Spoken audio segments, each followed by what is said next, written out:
Bonjour à vous. Aujourd'hui, j'avais envie de vous parler de projection.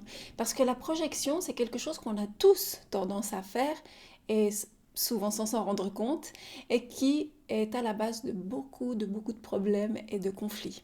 Et aussi qui peut avoir des conséquences négatives sur nos choix, sur notre vie, sur notre bien-être.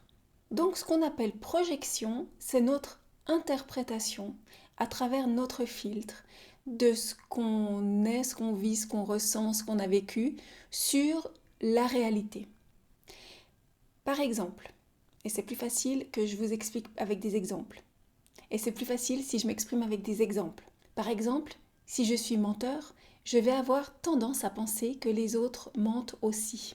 Le châtiment d'un menteur, ce n'est pas qu'on ne le croit pas, c'est qu'il ne peut croire personne. Donc par projection, le menteur va penser qu'il est peu probable que les autres disent la vérité. Si dans sa réalité, dans son monde, il est acceptable de mentir et normal de le faire, il va penser que tout le monde ment comme lui. Si on parle d'infidélité par exemple, si j'ai peur ou que j'imagine que mon mari pourrait éventuellement me tromper, ça peut être soit que moi j'ai des pensées infidèles ou que j'ai déjà été infidèle dans ma vie ou que ma fidélité n'a pas toujours été exemplaire, soit que j'ai été peut-être trompée et que du coup j'ai perdu confiance en l'homme. Mais dans tous les cas, ça fait référence à quelque chose dans mon histoire et ça n'a rien à voir avec mon mari. À moins évidemment qu'il ait des comportements déplacés avec d'autres femmes, mais ça c'est un autre problème. Et c'est comme ça pour beaucoup de choses. Par exemple, si je me mets d'accord avec ma collègue de travail que nous allons rendre le dossier le 20 décembre, je vais faire en sorte que ce soit terminé le 20 décembre et je vais penser qu'elle va faire de même. Parce que pour moi, dans ma projection, quand on donne une date ou un délai, on le respecte. Et ensuite, l'autre personne ne va pas respecter le délai parce que pour cette personne-là, un engagement oral n'a rien de définitif. Et elle s'est mise d'accord sur une date sans forcément s'y tenir. Parce que dans sa réalité, il est possible d'affirmer des choses, de les promettre et de ne pas tenir parole. Alors que pour moi, pour rien au monde, j'aurais dépassé la date qu'on avait convenue. Donc à cause de cette projection, si on est une personne bienveillante, qui fait les choses bien, qui respecte les délais, qui ne ment pas, qui ne triche pas, on peut se faire avoir. Dans le sens où on va donner notre confiance aux autres sans veiller, sans imaginer qu'ils ne vont pas respecter ce qu'ils ont dit, ce qu'ils ont promis. On se retrouve donc à être des gens généreux qui prêtent de l'argent à des gens qui ne nous le rendent pas.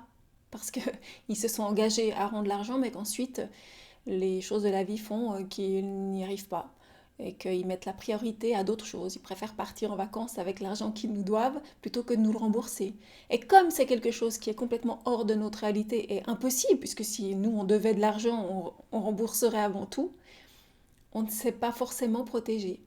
On peut se retrouver à donner notre confiance à quelqu'un qui nous dit t'inquiète pas, je m'en occupe. Et la personne ne le fait pas. Et finalement, on est lésé parce que le travail n'a pas été fait. Alors évidemment, c'est les gens bienveillants qui veulent bien faire les choses, c'est les gens qui ne mentent pas, qui sont droits, qui sont le plus impactés par tout ça parce qu'ils vont donner leur confiance aux autres. Alors que la personne qui sait qu'un délai, il n'a pas besoin forcément d'être respecté, que la parole n'a pas une vraie valeur, il ne va pas vraiment vous croire quand vous allez dire les choses. Alors si vous êtes quelqu'un digne de confiance, qui tient parole et qui fait les choses de manière respectueuse et intègre, je vous invite vraiment à vous méfier quand quelqu'un ne vous croit pas. Ça veut peut-être dire que dans son monde, on ne peut pas croire les gens parce que lui-même n'est pas digne de confiance. Et ce n'est pas forcément lié à vous. Les gens qui ont été victimes de violences ou victimes de manipulation dans leur vie sont souvent des gens qui n'ont pas envie de déplaire, qui ont peur du rejet et qui vont se suradapter pour faire plaisir à l'autre, pour lui plaire. Ça veut dire que ces personnes-là vont tout faire pour plaire, pour être aimées, pour se sentir aimables, pour être à la hauteur.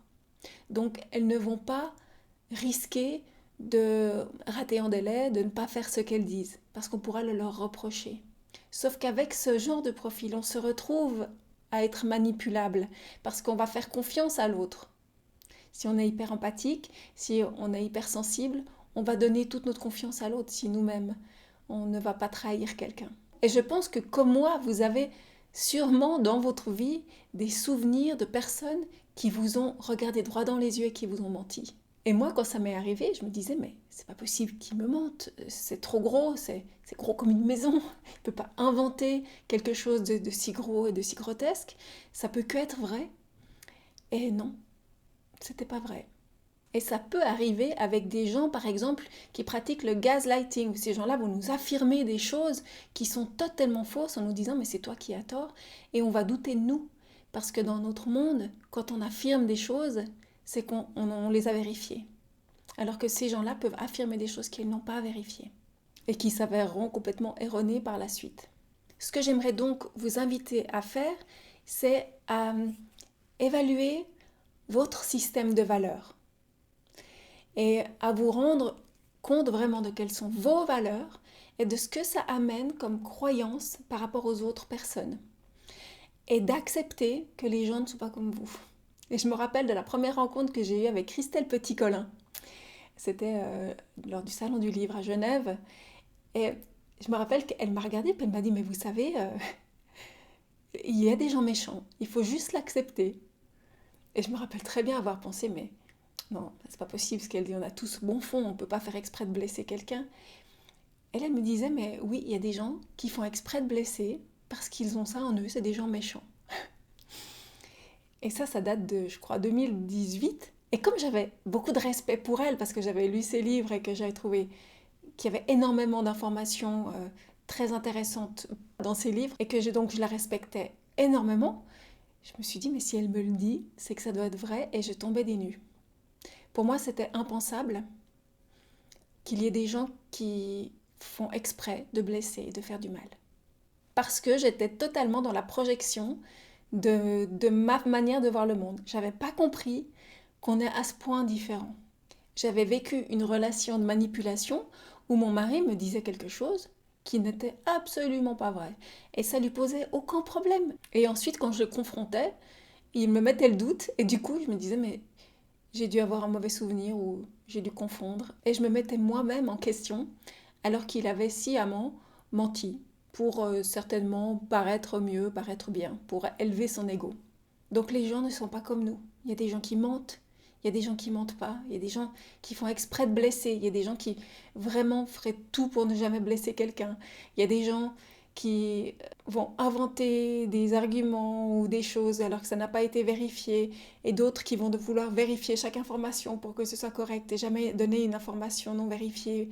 Et c'est uniquement en posant des questions à la personne qu'on peut se rendre compte de son profil. Et je vous invite à accepter, à admettre qu'il y a des gens comme ça, qui sont complètement différents de vous.